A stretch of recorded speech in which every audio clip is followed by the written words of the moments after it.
Hello everyone, Assalamu alaikum. I hope that you all are doing fine. Now in this video we are going to start with the composites. So we will be having a look at the composition, indication, contraindication and all those good stuff. Now this is kind of a dry topic, but if you stick to the end of this video, I promise that I will make it easy and interesting for you. And if you find the video helpful, do let me know in the comment section below because it really motivates me to create more videos of this kind. So let's jump into the video. Starting with the introduction, let us first understand what does composite mean. So composite literal meaning is mixture. So it is mixture of two things, right? We have organic components and we have inorganic components. So that mixture of organic with the inorganic, that is a composite, okay? And it was discovered by Dr. Raphael Bowen and Dr. Michael Bunocore. I hope I am pronouncing the name correctly. So we have a mixture of inorganic filler particle and organic polymer. Now, since we have inorganic filler, because we have filler, the property of this composite, it is better than that of the resins which are unfilled. Because of the filler, it is getting better strength and better properties, as we'll be seeing in the upcoming slides.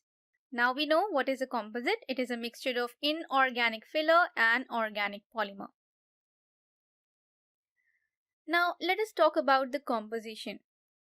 As already told, we have a organic resin matrix, we have an inorganic filler, okay, we have coupling agents, initiator accelerator system, and we have pigments for the color. So we will go through this one by one.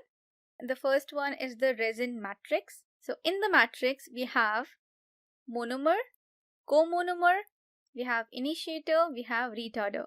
Now what is a monomer here? So monomer is bis GMA and urethane dimeth acrylate. So these monomers, these are high molecular weight. We have high molecular weight. And you remember Dr. Raphael Bowen in the previous slide, it was this bis GMA was developed by him. How? By reaction between bisphenol A and glycidyl methacrylate. So since it has a high molecular weight, even this has a high molecular weight. So because of this, even if you add a small amount of filler to this, what will happen? It will become very viscous and very stiff. So in order to get rid of this problem, we add a comonomer. So comonomer is actually a diluent. It is a low molecular weight substance and it is added to this high molecular weight substance so that the viscosity is good enough for handling of the material, okay? So that comonomer is TEGDMA, that is triethylene glycol dimethacrylate. Then coming to the initiator, this provides the free radicals.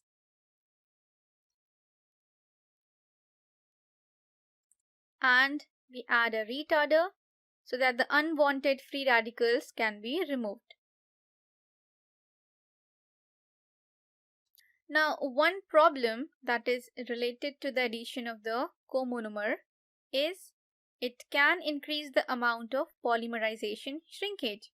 So when you add comonomer, polymerization shrinkage can be increased. So the manufacturers has to maintain a very good balance between the two, okay? Between what viscosity we actually want, okay? We want good viscosity, right? Not very thin, not very thick, and also we don't want polymerization shrinkage, right? So we have to maintain a balance of the monomer and the comonomer we are adding. Now let us talk about the fillers that we add. So we know that the fillers are inorganic, right? So the commonly used fillers are quartz, glasses, and colloidal silica. Now let us go through the advantages of adding each of these. So if I add quartz, it will be chemically stable and strong. And if we add glasses, it has a good mechanical, chemical, and optical property. And we add colloidal silica where we need very good polishing property of the composite for better aesthetic result. So these are the advantages of it, like quartz is chemically stable and strong, glasses has good mechanical, chemical, and optical property, and this is when we need good polishing property. Okay. Now one disadvantage that I know of quartz is because of its hardness. It is quite hard, so polishing it is a problem, and also it can abrade the opposing teeth. Okay, so these was about the filler. Let's move on. Now the coupling agents. So what do you understand by the term couple? We say that they're so cute couples, right? So couple means together. Okay, so we know that coupling agents might be bringing something together. So they form a bond between the organic and the inorganic component. So they form a bond between the organic, that is the bis GMA, and the inorganic, that is the fillers. And these are the silents. So what the manufacturers do, let us suppose this is the inorganic part, that is these are the fillers.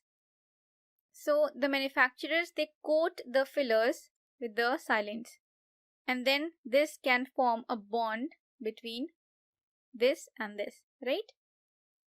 Now let us see the mechanism of action. So this is how our silane looks like. It has reactive groups at both the ends. So one of the reactive group will react with the matrix, that is the organic thing, right? So it will react with the matrix, and the other end will react with the filler. So if you remember how a soap works, detergent soap, how it works, you can easily relate this to that. Okay, it has two ends. One reacts with the matrix and the other reacts with the filler. Now let us talk about the initiators and accelerators. So we have three types of composite.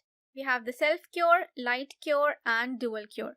Now self-cure means they set by chemical reaction. Light cure means if you show them some kind of light, either visible light or UV light, they will set. And dual cure, it sets both by chemical as well as light. So it is a combination of these two, right?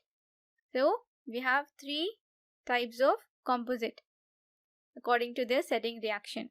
So when we have a composite that sets by chemical reaction, we have an accelerator and we have an initiator.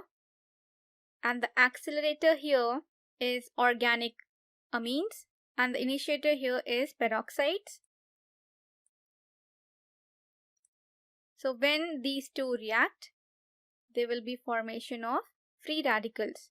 So we will have free radicals, and these free radicals, they will then attack the double bonds of the monomer. Okay, and they will begin a process of addition polymerization. So we have addition polymerization. Then we have the light cure. So these are activated with blue light having a wavelength of 470 nanometer. So when we use that blue light, let me take a blue color for the blue light. So when we use that blue light, that will be absorbed by a photoactivator such as camphorquinone. So this we add into the composite, right? We add it around 2 to 1%.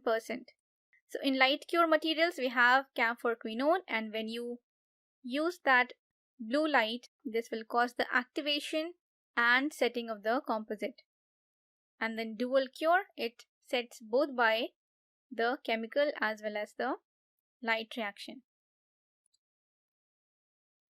Talking about the pigments and other component, we add inorganic oxide pigments.